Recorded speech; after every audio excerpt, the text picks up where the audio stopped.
Bismillahirrahmanirrahim. Saya ucapkan assalamualaikum warahmatullahi wabarakatuh buat saudara-saudara saya muslim. Dan buat yang non muslim saya ucapkan selamat datang, selamat bergabung, dan selamat berjumpa kembali di channel Rusky Pikatra, salah satu channel yang akan selalu mengupas tuntas tentang ilmu seputar ternak entok. Kita akan lanjut ke pembahasan kali ini. Baiklah, kali ini saatnya menjawab pertanyaan dari salah satu sahabat kita yang sempat singgah di video saya sebelumnya, yang kemudian beliau mempertanyakan tentang apakah indukan-indukan entok yang kita pelihara akan bisa bertelur di waktu yang sama. Nah, jadi saya juga balik bertanya, apakah indukan-indukan yang dipelihara itu adalah indukan-indukan yang dihasilkan dari satu indukan dulunya. Nah, artinya apakah indukan-indukan entok yang kita pelihara ini adalah dihasilkan dari satu penetasan, satu generasi? Jika jawabannya adalah satu generasi dan satu penetasan, maka besar kemungkinan indukan-indukan ini akan bertelur di waktu yang meskipun tidak sama persis di satu hari, tetapi jaraknya tidak akan jauh berbeda. Misal dari 10 indukan di hari Senin ada yang sudah mulai bertelur, dan kemudian hari Rabu, hari Kamis, ya, bahkan juga mungkin ada yang hari Minggu. Jadi tetap tidak jauh berbeda selisihnya ya teman-teman.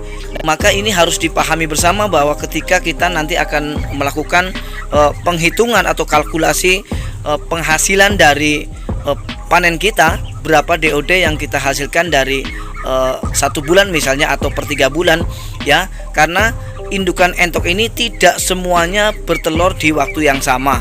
Lagi ketika indukan-indukan entok ini adalah indukan-indukan entok yang dihasilkan dari beda penetasan.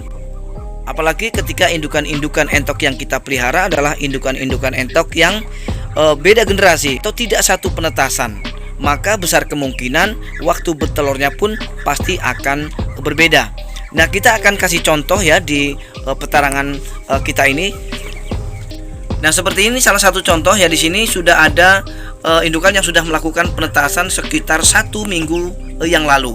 Nah, jadi ketika kita lihat di petarangan kandang entok nomor 2, di sini juga sudah terisi beberapa telur dari indukan-indukan entok yang satu generasi.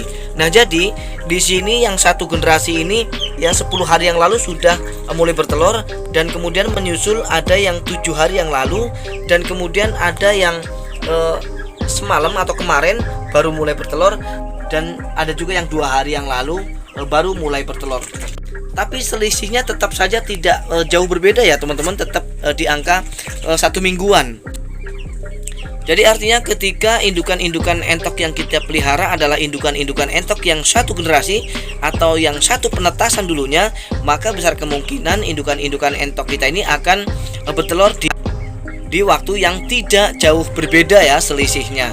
Nah, jadi ini juga untuk kita pahami bersama ya teman-teman, karena banyak sekali teman-teman dan sahabat kita yang ketika saya mengkalkulasi tentang penghasilan ya, yang mana saya kalkulasi per panen, itu banyak yang komplain karena hitungan mereka itu adalah hitungan global. Jadi mereka tetap membantah tidak mungkin ada indukan entok yang bertelur di waktu yang bersamaan. Memang betul itu saya tidak menyalahkan. Tetapi dalam konteks ini adalah ketika kita beternak entoknya atau indukan-indukan yang kita pelihara ini adalah indukan-indukan entok yang memang satu generasi, maka tidak menutup kemungkinan kalau mereka ini tetap akan bertelur di waktu yang meskipun tidak sama 1 hari, tetapi jaraknya tetap tidak jauh berbeda ya teman-teman. Nah, ini juga perlu kita pahami ya, supaya nanti kita tidak gagal paham. Kecuali ketika kita beternak entoknya menggunakan indukan-indukan entok yang memang beda generasi atau beda penetasan.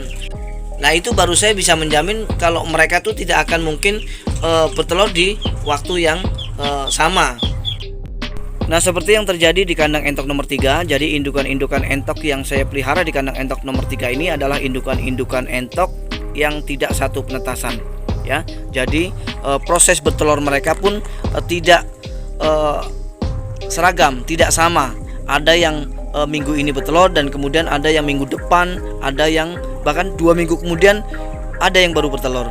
Sehingga cara beternak seperti ini kalau menurut saya justru malah bagus ya. Jadi selalu ada indukan-indukan yang menetas di setiap bulannya, sehingga kita tetap ada pemasukan. ya. Jadi inilah video kali ini, mudah-mudahan menginspirasi dan bermanfaat meskipun singkat ya teman-teman. Kita akan berjumpa kembali di video-video Rizky Bikatra selanjutnya. Assalamualaikum warahmatullahi wabarakatuh.